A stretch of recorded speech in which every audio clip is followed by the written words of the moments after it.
Hello again, Slopers. This is Brian Johnson with thestockminer.com. And I want to do another instructional video for you today. I got a really good response on the last one. I thought I'd do another really quick one that I think is pertinent to a lot of people's trading. A lot of people might find it of use in their trading, and might be something that you guys can view, in the evenings when you have a little extra time to look it over, and hopefully you can use it within your own trading. Sometimes I assume that the knowledge that we have as traders is just common knowledge. Everybody knows all the same stuff, but that's not necessarily true. And so we all know what happens when we assume. So let me give you my thoughts and ideas on the MACD and how I use the MACD, and see if that maybe helps you within your trading. So here's 1 year of the SPX right now, and you can see from March to present time. If you just look at the chart right now for what it is, and let's pretend it's not the SPX. Let's just pretend it's anything else. We've never heard of this stock before. We're just simply looking at it at this chart. Is there any real reason to get like really, really bearish on this stock? I mean, throw all your money at it to the bear side. Okay, now remember, put aside the fact that this is the SPX and we know what's kind of going on in the markets and yada, yada, yada. But ultimately, if you just look at it from that standpoint, there's not a reason to get really, really bearish on it yet. I certainly wouldn't throw all of Tim's money short at it quite yet. There's good reason to. It's not my money. But I probably wouldn't do that.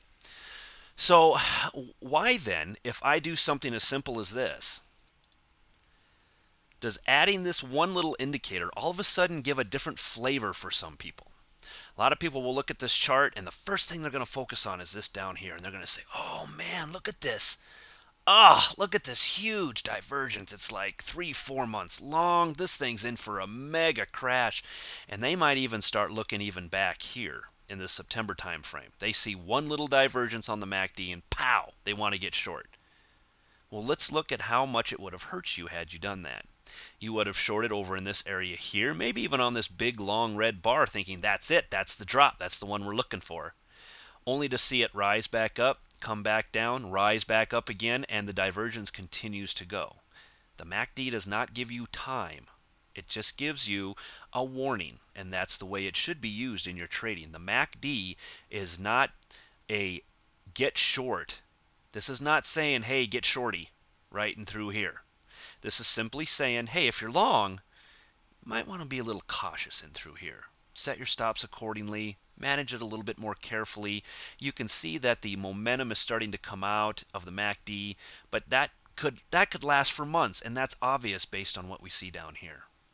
So for those of you that aren't maybe aware of this, a MACD divergence is obviously the MACD's making lower highs while the stock makes higher highs here.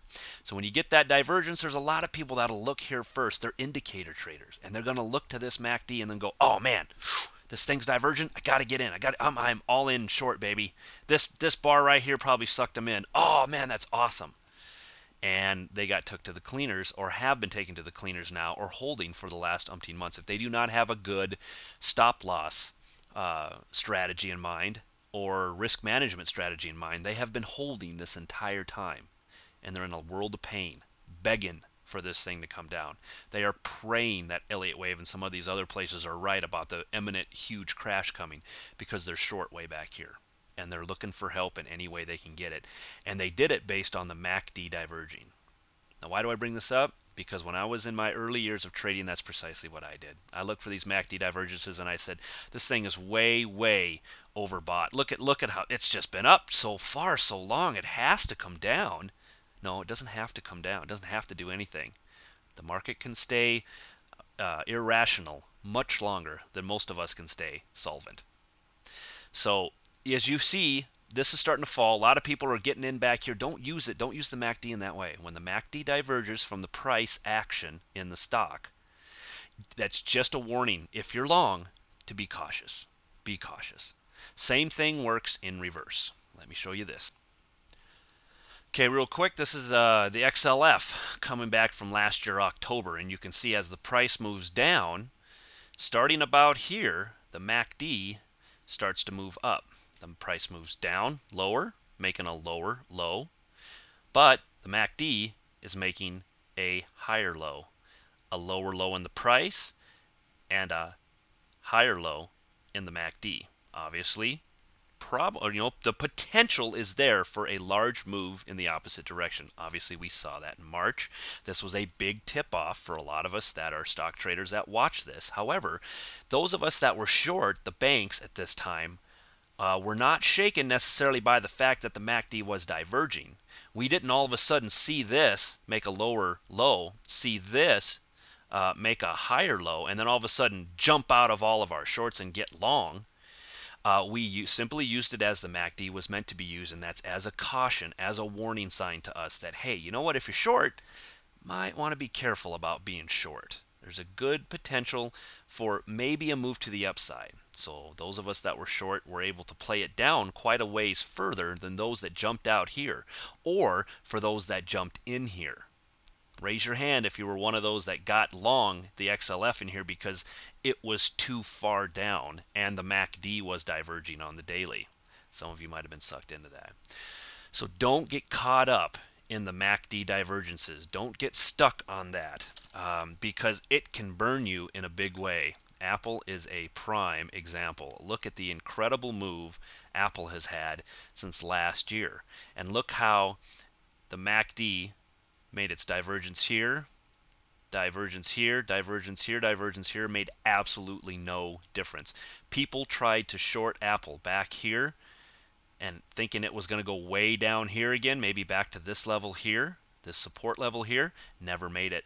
And some of them are still holding. They are in a world of pain. They are short from way back here at 130 and 150 and 160 maybe as they added, seeing these MACD divergences.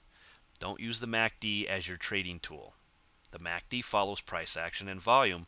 The MACD is a lagging indicator. Now, this divergence is a good system, and it does work on some different time frames, but I'm not saying not to use it, as a reversal tool or whatever. I'm just telling you that the MACD in its purest form is only to be used as when the price is moving up and the MACD is moving down.